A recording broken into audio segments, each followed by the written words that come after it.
This is me, Amy, teacher librarian, someone who's trying to figure out how to teach digital citizenship, how to share what's important with students about these tools and technology, how to convey what they need to know without implying scare tactics. How do I teach them to make good choices on the devices they use every day? And then came the DC MOOC. So the course started, and one of the first questions was naturally, what is digital citizenship?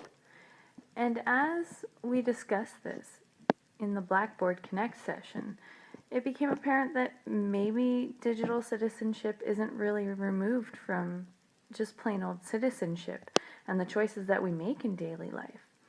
And as we shared as a community on Google Plus and shared our thoughts on Twitter and reflected via blog posts, it really became more about how do we show students that the choices that we make online are just as important as the choices that we make in our day-to-day life.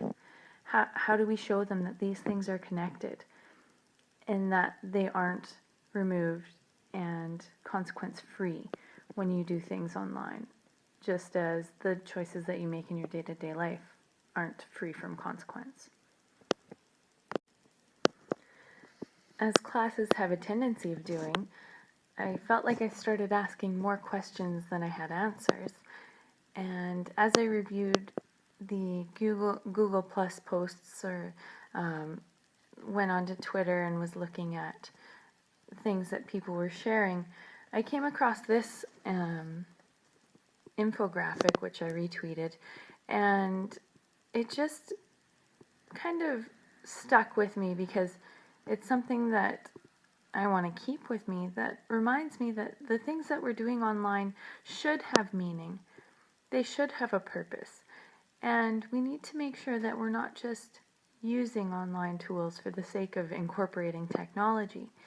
Because if we're not giving the assignments and the projects purpose, students aren't going to see the value in them. They're not going to see the value in the lessons that we're trying to teach about our online presence being meaningful. And we need to keep that in mind, I think. During Blackboard sessions, as we were communicating through the courses, I was taking bits and pieces from my digital citizenship wiki and trying to share them with others when questions were asked. But then, as we continued on with the course, I started reevaluating my wiki page, and it became quite overwhelming, all of the things that I incorporated in it, because there's so many videos and different things that you can find online that can help to teach these things, but it can get out of hand really quickly. And I found something on Twitter that I retweeted from @PLNOgle and @CoolCatTeacher that have the 9 key P's for safety and success online. And it's a wonderful picture that keeps it really simple.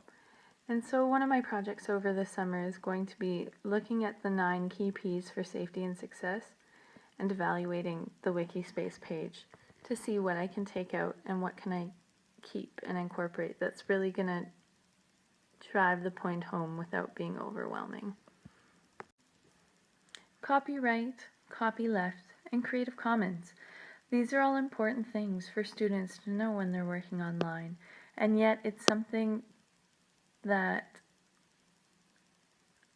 is a deficit for a lot of students, and they don't really figure out until they're much older, in my experience. And this is something that I was not conveying effectively to students. And so in our discussions and in our classes, I found a lot more ways and tools and effective avenues to show students about these things. And I really like some of the things that are available on the Languages site, which you can see the address up above in the picture with Sylvia Rosenthal Tolosano, and I just really liked the explanation of Creative Commons and how it works, and that it was short, quick, and to the point. So this is another area in which I want to develop some things further to help my students in becoming better digital citizens. And here we are.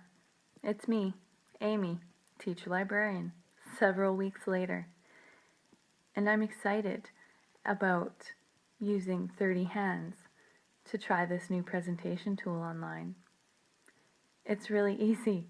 It's effective. I'm excited to use this tool with other students when the time comes. I'm excited to have a Google Plus community that I can go to when I have questions about digital citizenship, where I can get feedback and opinions and ideas from like-minded people who are teaching the same skills to their students. I'm excited to have reconnected to my PLN on Twitter and to have had a reason to blog for the past several weeks. Mostly I'm excited about the chance to rein in my digital citizenship program, to have it more effective, more defined, and hopefully more authentic and meaningful for my students. And I'm excited to continue learning and growing and sharing with the Google Plus community in this aspect over the next while.